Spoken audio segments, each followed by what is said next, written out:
গ্রামের শেষ প্রান্তে টিনের ছাউনি দেওয়া ভাঙাচোরা একটি ঘর। সেই ঘরে বাস করে ছোট্ট এক মেয়ে, রাইয়া। বয়স মাত্র ১০। চোখে অফুরন্ত স্বপ্নের দীপ্তি, আর বুক ভরা অদম্য সাহস। কিন্তু সংসারের চেহারা ভিন্ন। ভাঙা বিছানা, খালি হাড়ি আর চেপে বসা দারিদ্র্যের হাহাকার। রায়ার বাবা মফিজ একজন দিনমজুর। সারাদিন হাড়ভাঙা পরিশ্রম করেও হাতে আসে সামান্য কয়েক টাকা। রায়ার মা সাহেরা অন্যের বাড়িতে কাজ করেন। সকালে বের হন, ফেরেন রাতে। তার পরিশ্রান্ত মুখে ক্লান্তির রেখা, তবুও মেয়ের জন্য বুকে লুকানো এক বিশাল ভালোবাসা। রায়ার ইচ্ছে সে পড়ালেখা করবে, বড় হবে। প্রতিদিন সকালে স্কুলের ফটকের সামনে দাঁড়িয়ে রাইয়া চুপচাপ দেখে কিভাবে তার বয়সী মেয়েরা ইউনিফর্ম পরে ক্লাসে ঢুকে যায়। তার চোখে কাঁটার মতো বেঁধে যায় এই দৃশ্য। কিন্তু নিজের পুরনো ছেঁড়া জামাকাপড়ের দিকে তাকিয়ে সে মুখ ফিরিয়ে নেয়। একদিন সন্ধ্যায় মা কাপা কণ্ঠে ডাকে রাইয়াকে, মারে, সংসার আর চলে না, তোকেও কিছু করতে হবে, পারবি মা? রায়া নিঃশব্দে মাথা নিচু করে। তার ছোট্ট বুকের ভেতর ঝড় বয়ে যায়। তবুও সে চোখের জল লুকিয়ে মাকে জড়িয়ে ধরে। পারব মা, আমি তোমাদের কষ্টের বোঝা কমাবো। পরদিন থেকে শুরু হলো রাইয়ার সংগ্রাম।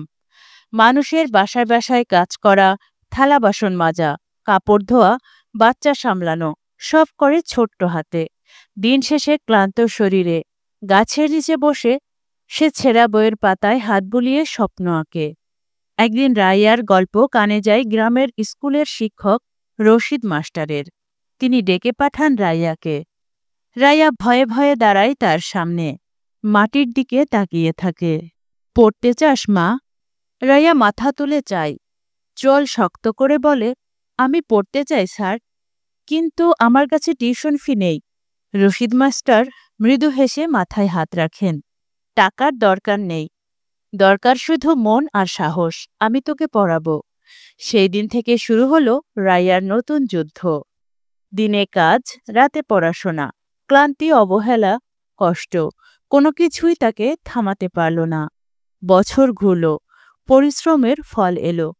গ্রামের প্রথম মেয়ে হিসেবে রায়া কলেজে ভর্তি হল। পুরো গ্রাম গর্বে তাকিয়ে থাকল তার দিকে।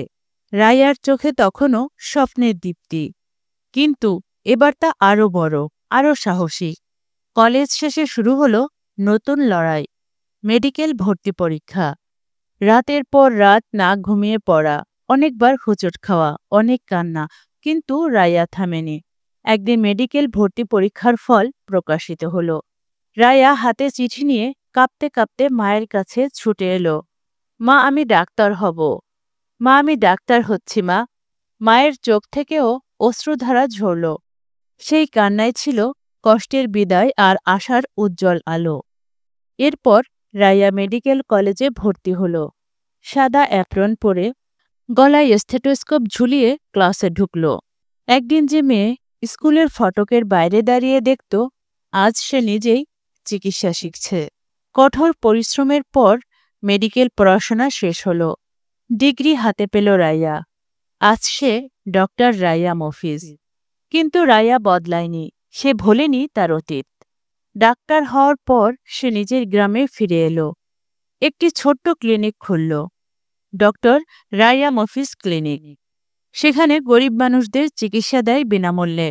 রাইয়া হাসি মুখে বলে, আমি জানি গরিবের কষ্ট কেমন, আমি এসেছি তাদের পাশে দাঁড়াতে। আজ গ্রামের মানুষ গর্ব করে বলে, ওই যে আমাদের রাইয়া আপা, ও শুধু নিজের জীবন পাল্টায়নি, পাল্টে দিয়েছে পুরো গ্রামের ভবিষ্যৎ। রাইয়া তার মাকে জড়িয়ে ধরে, মায়ের মুখে প্রশান্তির হাসি। আকাশের দিকে তাকিয়ে রাইয়া বলে, মা, আমি তোমার হাসি ফিরিয়ে এনেছি। তোমার সব কষ্ট আজ সার্থক মা।